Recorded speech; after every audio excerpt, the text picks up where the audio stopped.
All housing markets in Melbourne are now officially out of reach for average wage earners. More than 1,000 homes have been removed from Melbourne's rental market. Times are tough for investors trying to offload units and apartments here in Melbourne. 1 in 5 is now selling at a loss. Today we can announce that for apartments, units and townhouses, the off-the-plan stamp duty concession that cuts upfront costs for buyers. The move will cost taxpayers $55 million, but some industry experts say it doesn't even scratch the surface of the housing crisis. Here's what the Victorian government doesn't want you to know. 8,000 completed apartments are sitting unsold across Melbourne right now. That's not under construction. That's finished, completed, ready to move in apartments that developers can't sell. And it's destroying the market. While Premier Jacinta Allan announces stamp duty concessions that experts say won't help, Melbourne's apartment market is in complete collapse. Prices are falling, developers are stuck, and apartment owners who bought in the last 5 years are watching their property value sink below what they paid. In this video, I'm breaking down the exact numbers the government is hiding, which suburbs are getting absolutely hammered, and why the Premier's solution is actually making things worse. Let's get into it. Right, let's start with the data, because the scale of this crisis is absolutely cooked. According to Keck Cramer, one of Australia's leading property advisory firms, there are 8,000 completed apartments sitting unsold across Melbourne. That's 17% of every unit completed between 2020 and 2024. Let that sink in. Nearly 1 in 5 new apartments built in the last 4 years can't find a buyer. And these apartments aren't spread randomly across the city. They're concentrated in exactly the suburbs you'd expect. CBD, South Bank, Footscray and Box Hill. These are areas that were supposed to be booming. Areas where the government promised urban renewal and high-density development would solve the housing crisis. Instead, we've got thousands of brand new apartments with no one living in them. Developers holding stock, they can't shift. And a market that's completely frozen. Here's where it gets even worse. Keck Cramer director Richard Temlett explained that the unsold stock is significantly cheaper than new apartments. Old unsold apartments are going for about $8,000 to $10,000 per square metre, while new developments entering the market need to be priced at $12,500 to $15,000 per square metre just to break even. That's a $4,000 to $7,000 per square metre gap. For a typical 60 square metre 2-bedroom apartment, that's a $240,000 to $420,000 price difference. Why would anyone buy a brand new apartment for $800,000 when they can get a completed one down the street for $550,000? They wouldn't, which is exactly the problem. But wait, if developers can't sell their stock, surely they've stopped building new apartments, right? Exactly. According to JLL, only 771 apartments were completed in the first half of 2025.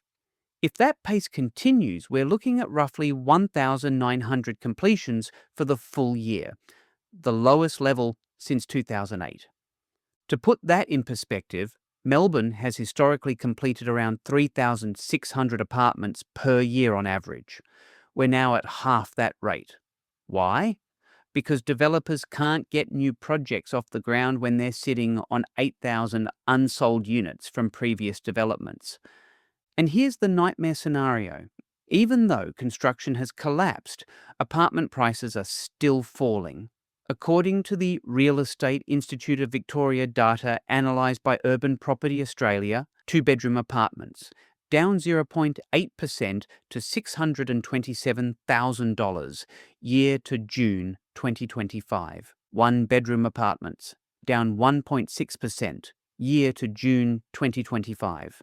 3-bedroom apartments, down 3.0% year to June 2025.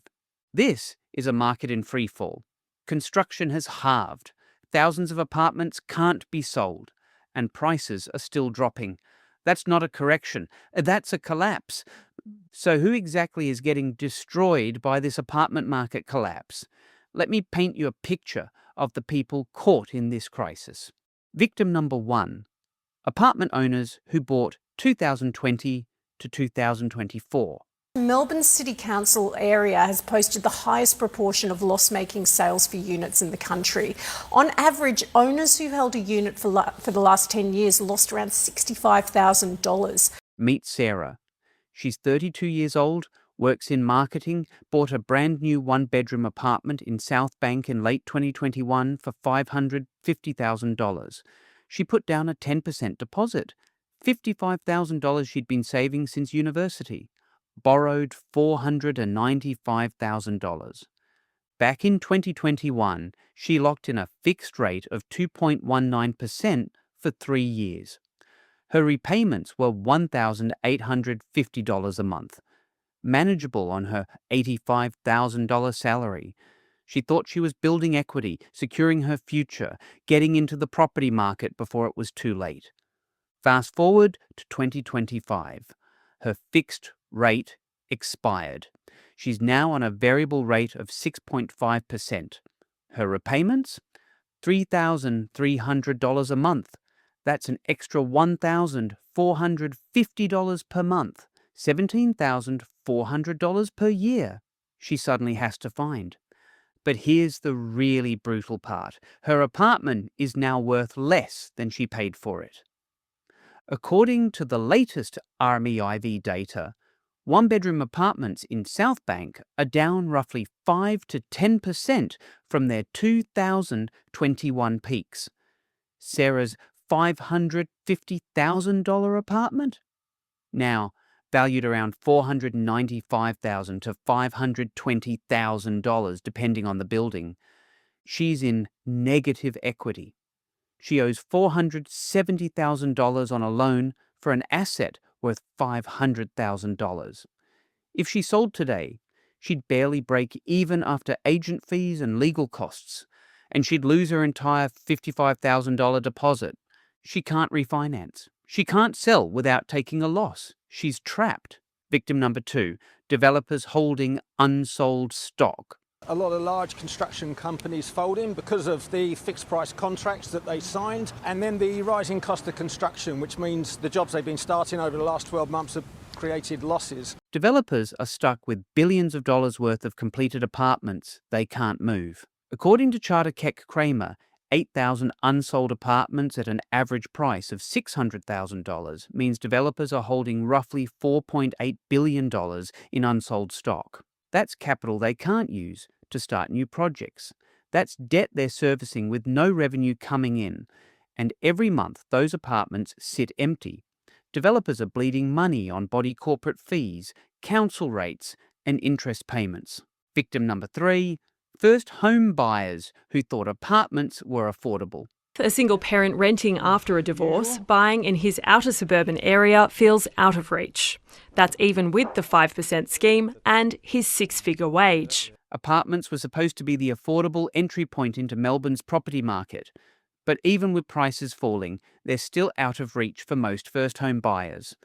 A $600,000 one-bedroom apartment in South Bank requires $120,000 for a 20% deposit to avoid LMI.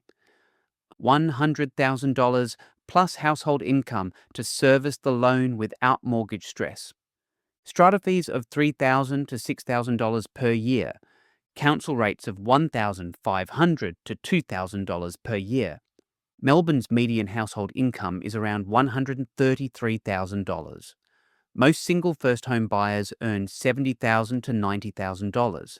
They can't afford to buy, but they also can't find rentals because construction has collapsed, and the rental vacancy rate sits at just 2.2%. Meanwhile, median apartment rents in Melbourne hit $879 per week in mid-2024. For someone earning $80,000 a year, that's nearly 60% of their take-home pay going to rent alone. They're locked out of buying. They're being crushed by rents. And the government's response does nothing to help them. So how did Melbourne's apartment market turn into this nightmare? It's not one factor. It's a perfect storm of policy failures, construction problems, and market dynamics colliding all at once. Factor 1. Massive oversupply, 2020 to 2024. Between 2020 and 2024, Melbourne went on an apartment building binge.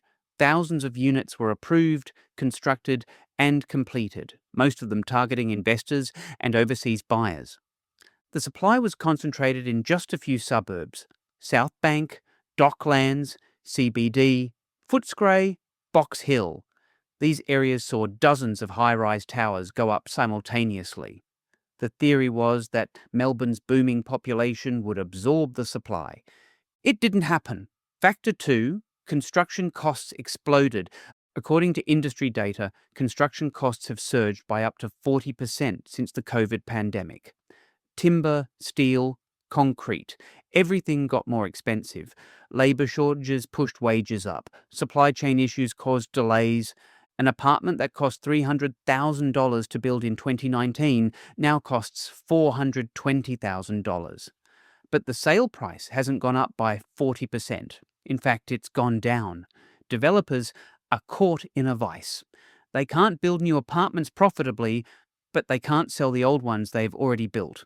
Factor 3, investor exodus. During COVID, international student numbers collapsed. Overseas investors pulled out. Even local investors started selling because rental yields in Melbourne apartments are terrible. Often just 3 to 4% when you factor in body corporate fees, vacancy periods, and property management costs. Why would an investor buy a Melbourne CBD apartment with a 3.7% yield when they can get 4.6% in Perth? They wouldn't. So investors left the market and demand collapsed. Factor 4, policy disasters. The Victorian government has systematically attacked property investors with a cocktail of taxes designed to plug budget deficits. Land tax thresholds were slashed. Vacant land taxes were expanded. Landlord regulations became some of the strictest in the country. The result? More than 1,000 homes have been removed from Melbourne's rental market. 21,700 fewer rental properties in the last financial year. Investors are fleeing Victoria. So what's the Victorian government doing about 8,000 unsold apartments and a collapsing market? In October 2024, Premier Jacinta Allan announced a 12-month stamp duty concession. Today we can announce that for apartments, units and townhouses, the off-the-plan stamp duty concession that cuts upfront costs for buyers will now be extended to everyone. For anyone buying off-the-plan apartments, units and townhouses. No price caps, no restrictions. Just buy off the plan and you'll pay significantly reduced stamp duty. Sounds good, right? Here's the problem. Problem number 1. This does nothing for the 8,000 completed apartments already sitting unsold. Those aren't off the plan. They're finished. The concession doesn't apply. So developers are still stuck. Problem number 2. Buyers are now incentivized to buy off the plan, new developments, rather than completed stock. This makes the oversupply problem worse, not better, because old stock becomes even harder to sell. Even industry groups are saying the policy doesn't address the real problem. The Allan government is slashing stamp duty fees for Victorians buying apartments and townhouses off the plan. The move will cost taxpayers $55 million, but some industry experts say it doesn't even scratch the surface of the housing crisis. The opposition slammed the policy as a market failure caused by Labor's broken planning system and tax-obsessed approach. In order to be in a position to buy a unit or a flat off the plan will take more than a year if it hasn't already started. And they're right. Stamp duty concessions on off-the-plan apartments don't help. Sarah stuck in negative equity with a South Bank apartment worth less than she paid. Developers holding $4.8 billion in unsold completed stock. First home buyers who can't afford new apartments even with the discount. Renters facing a 2.2% vacancy rate and soaring rents. So where does this crisis lead? What happens to Melbourne's apartment market from here? Best case scenario. The 8,000 unsold apartments gradually get absorbed over the next 2 to 3 years. Prices stabilise. Construction slowly ramps back up. The market finds a new equilibrium where supply matches demand. Worst case scenario. The 8,000 unsold apartments trigger a cascading collapse. Desperate developers slash prices to move stock. Let's say they drop asking prices by 20 to 30% just to get cash flow. That sets new benchmark prices. When apartments in your building sell for 30% below what you paid, your apartment is now worth 30% less too. More owners panic. More people try to sell. Prices spiral down. Realistic scenario. We're probably somewhere in between. The market will continue to decline through 2025, maybe another 5 to 10% fall in apartment values. Some developers will take big losses. Some apartment owners will default. By late 2026, if interest rates have fallen and the economy stabilises, we'll hit a floor. But it won't be a quick recovery. Melbourne's apartment market will likely underperform houses for another 3 to 5 years. This has happened before. Between 2008 and 2015, Melbourne apartments went through a similar flat cycle, while houses recovered quickly. History suggests apartments could remain stagnant until at least 2028 to 2030. Here's the truth about Melbourne's apartment market collapse. 8,000 completed apartments are sitting unsold. Developers are stuck with billions in stock they can't move. Apartment prices are falling, and construction has hit the lowest levels since 2008. This isn't media hype. This isn't fear-mongering. This is documented by Charter Keck Cramer, JLL, Urban Property Australia, and REIV data.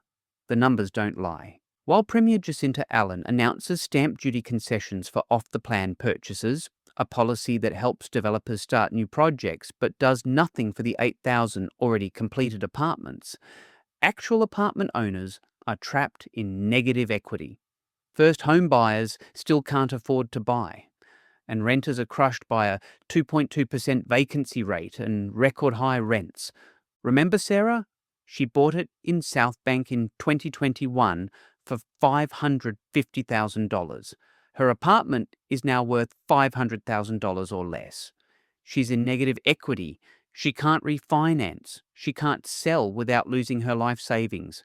She's stuck paying $3,300 a month on a 6.5% interest rate for an asset that's declining in value. Multiply Sarah by thousands across Melbourne, and you understand the scale of this crisis. This is a complete market failure. Oversupply and undersupply existing simultaneously. Too many finished apartments no one wants.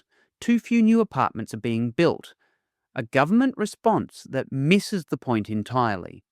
I'll be covering Melbourne's apartment market every week, tracking the unsold stock, analysing price movements, and exposing what the government won't admit. Subscribe to Aussie Explained so you don't miss the next video.